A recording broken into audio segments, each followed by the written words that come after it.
Hi, this is Wiz. Welcome to my channel and welcome to the Polestar 2 BST230.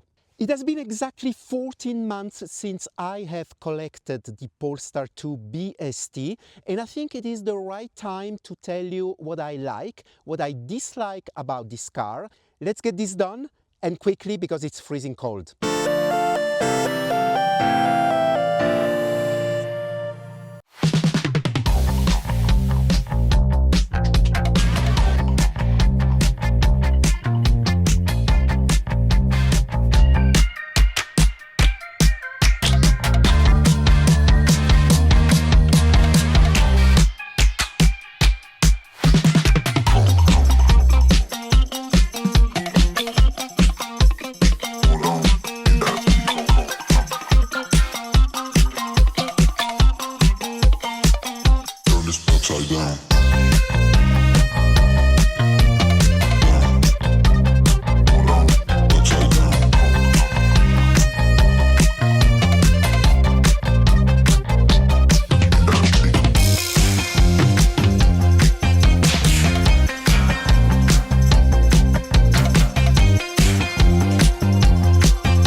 I have collected the Polestar 2 BST230, and actually I'm gonna stop calling it BST230 because it is now obvious and it is too long to say it.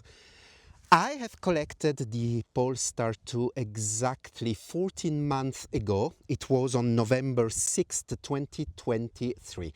And I think now I have a pretty good idea about what I like on this car and what I dislike. The BST230 is based on the model year 23 Polestar 2 performance, meaning it has exactly the same performance specs.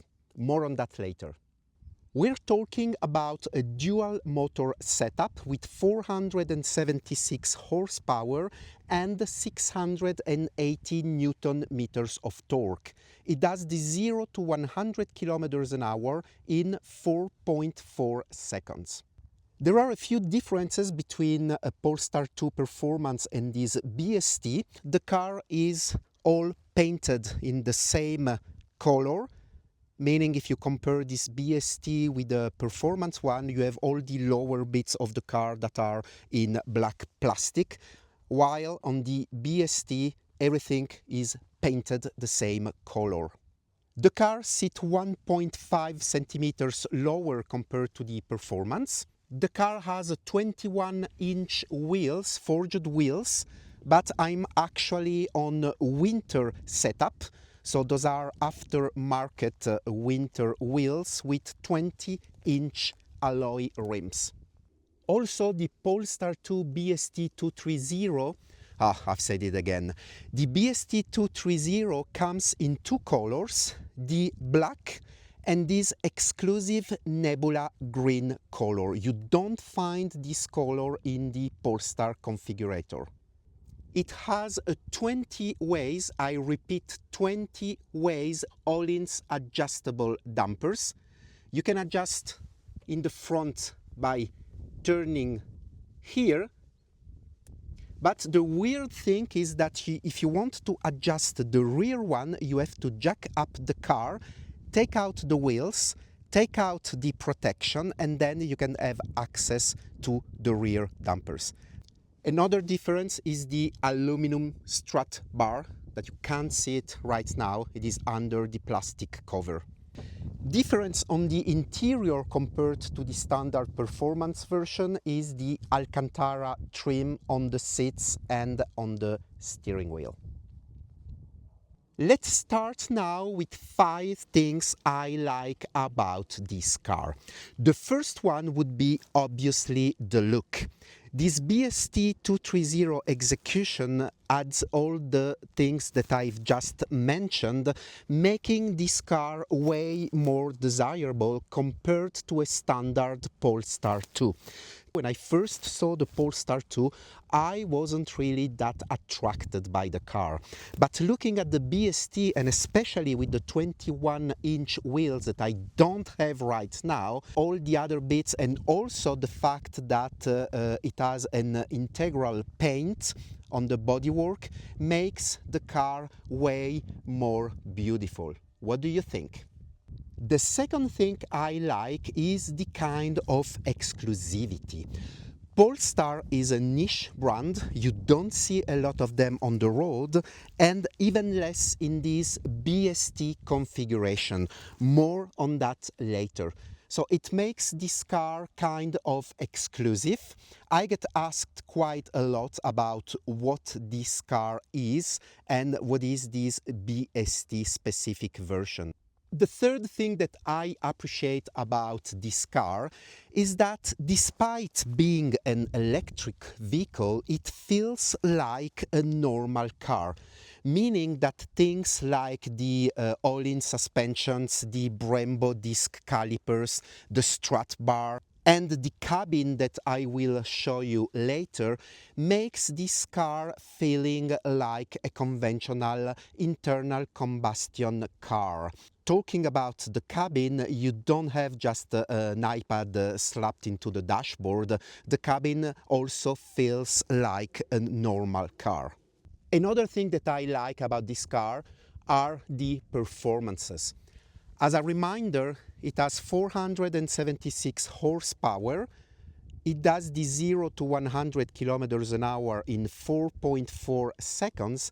I measured 4.1 seconds actually with the app that is integrated into Android Automotive infotainment.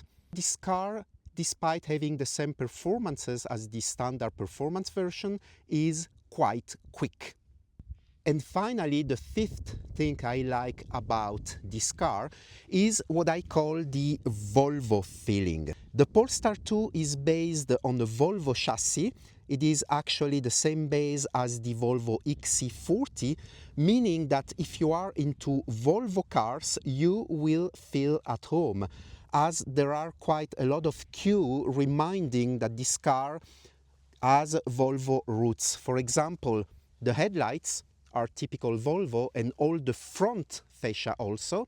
And if you look at the interior, especially the steering wheel, it is absolutely Volvo-like, and you find little things that you find on all Volvos. Bonus point is the Android Automotive user interface. It is not on par with Tesla, but I think it comes on second position compared to what traditional car manufacturers are able to do. You got integrated Google Maps that is quite responsive, and as you are connected with your Google profile, you get all the information seamless. Integrated Spotify,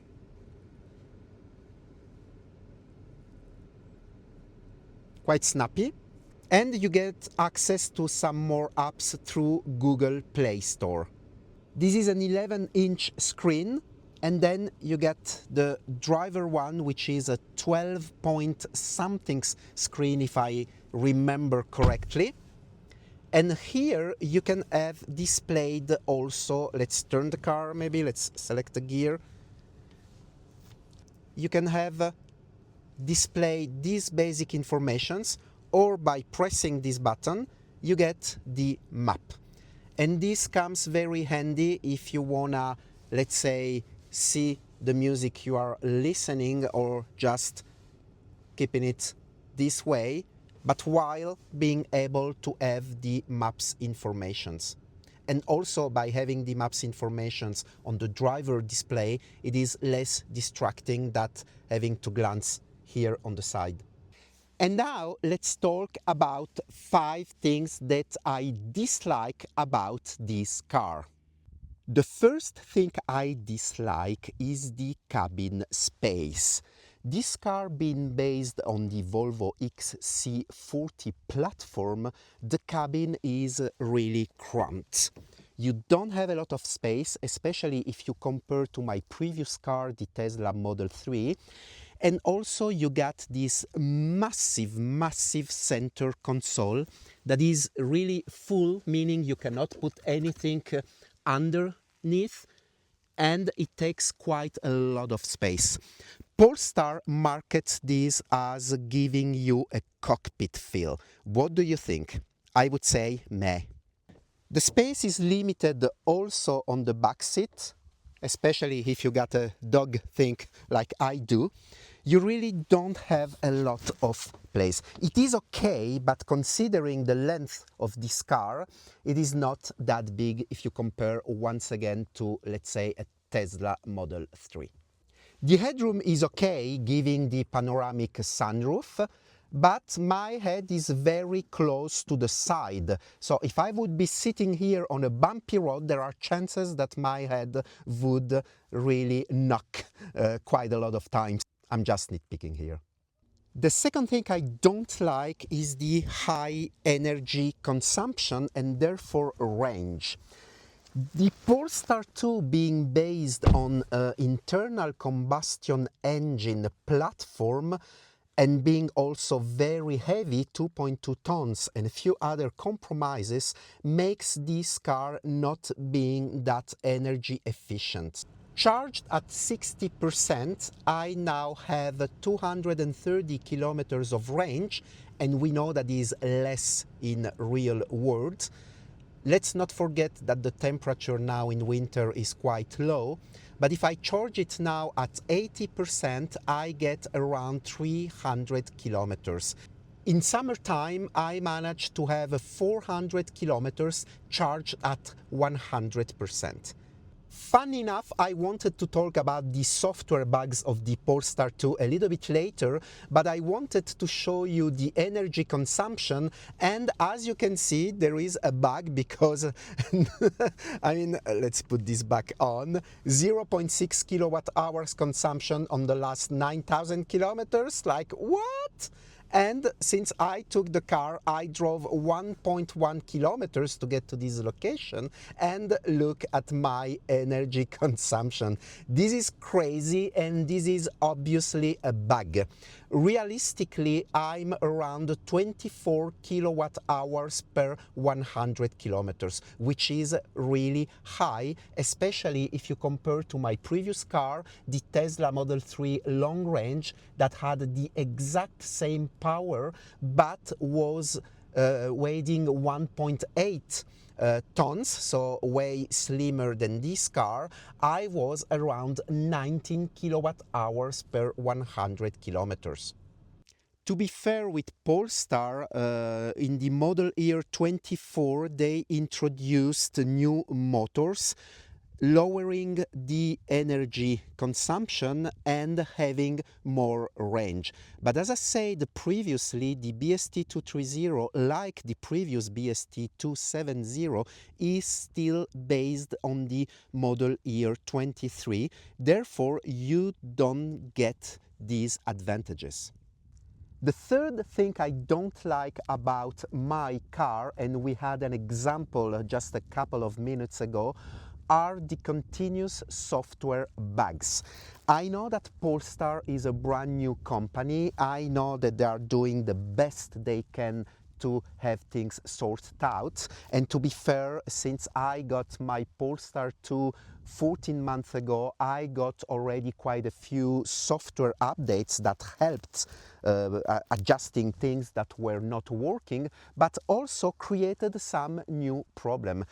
This car is supposed to have a digital key, meaning that I can unlock, lock and drive the car with my phone, but since the last software update, this has been broken. So I am no longer able now to lock, unlock and drive my car with my iPhone, and therefore I'm forced to take back my physical key.